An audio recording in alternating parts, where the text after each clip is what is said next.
Bonjour à tous, ravi de vous retrouver. Voilà, j'ai une question. Bonjour, pouvez-vous m'expliquer les différences relatives et absolues de Microsoft Excel? Et je vais essayer. Déjà, les références relatives et absolues de Microsoft Excel, c'est très intéressant et ça va vous permettre de gagner beaucoup de temps avec les formules d'Excel. Donc, ça mérite de prendre un peu de temps pour bien comprendre la différence entre les relations relatives et absolues. Réponse. Voilà, j'ai un exemple ici. J'ai un tableau 1, 2, 3, 4. J'ai 5 élèves. C'est fictif. J'ai John, Catherine, Joe, Alfred. La colonne B, j'ai les notes. Ce sont des notes fictives. 15, 16, 14, 17. J'ai un bonus là. Un bonus, c'est 2. Supposons, pour une raison quelconque, que un enseignant veut ajouter deux points à tous les élèves de la classe. C'est très simple. Avec Excel, on peut le faire rapidement. Donc le bonus, je l'ai écrit ici 1, dans E1, c'est 2. Et là, je veux calculer les notes obtenues avec ces bonus-là. Donc 15 plus 2, on me donne ici 17. Mais on va voir. Un peu de patience, donc vous allez voir comment ça marche. Ce n'est pas très difficile. Le bonus est dans E1. C'est 2 points, voilà. 2 points que tous les élèves vont avoir comme bonus. Donc dans la cellule C2, on va calculer le bonus, la note de John. John, c'est qu'il va obtenir si on ajoute 15, autrement de B2 et E1 avec le bonus. C'est très simple. Donc voilà, c'est la formule, on va écrire la formule dans C2, c'est B2 plus E1.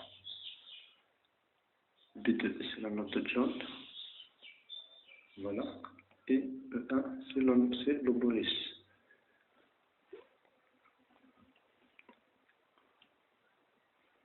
Et si on coupe la formule de C2 dans la cellule C3, C4, C5, nous allons avoir la colonne C, ces notes-là. Vous voyez,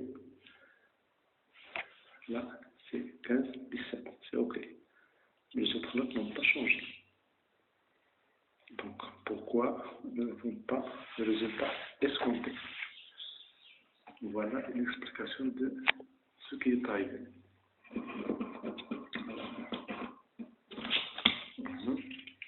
Très bien. Donc, remarquez que seul l'élève John a bénéficié de 2 points.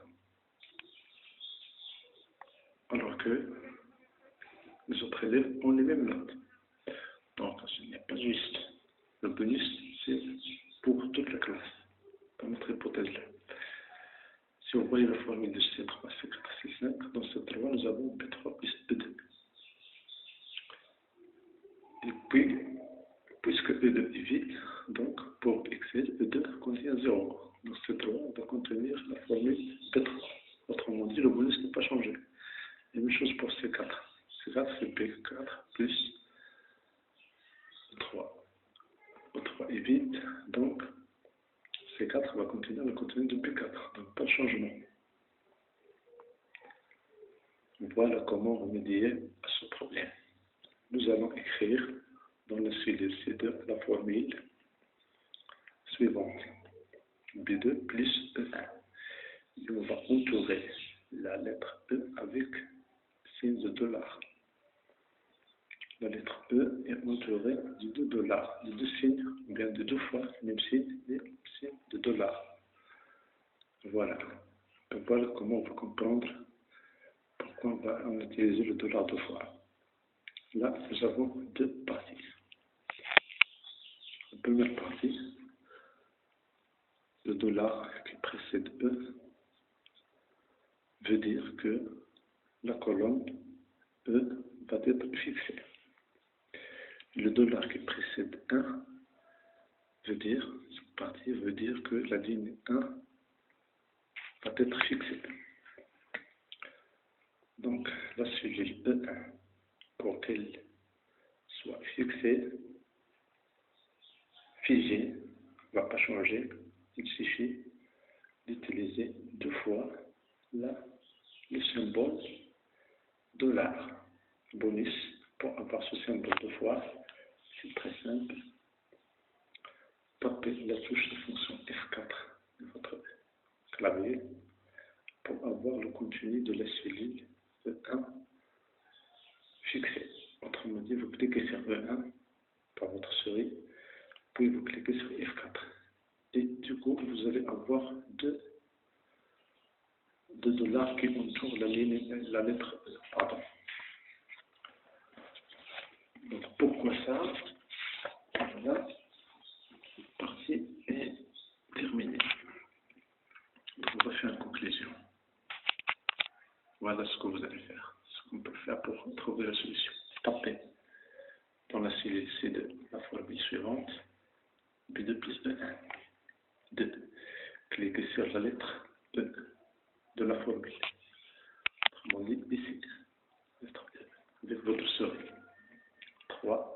Tapez la touche de fonction F4 de votre clavier.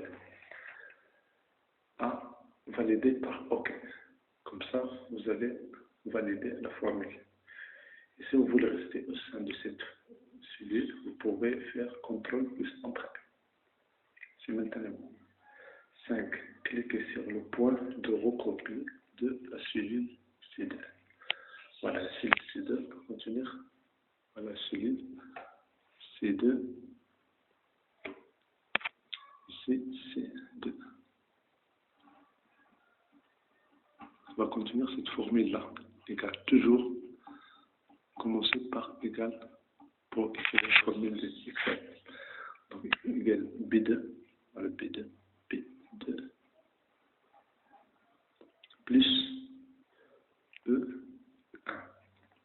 E1 il est entouré par des dollars. Mais en bas, à droite, il y a un petit point là.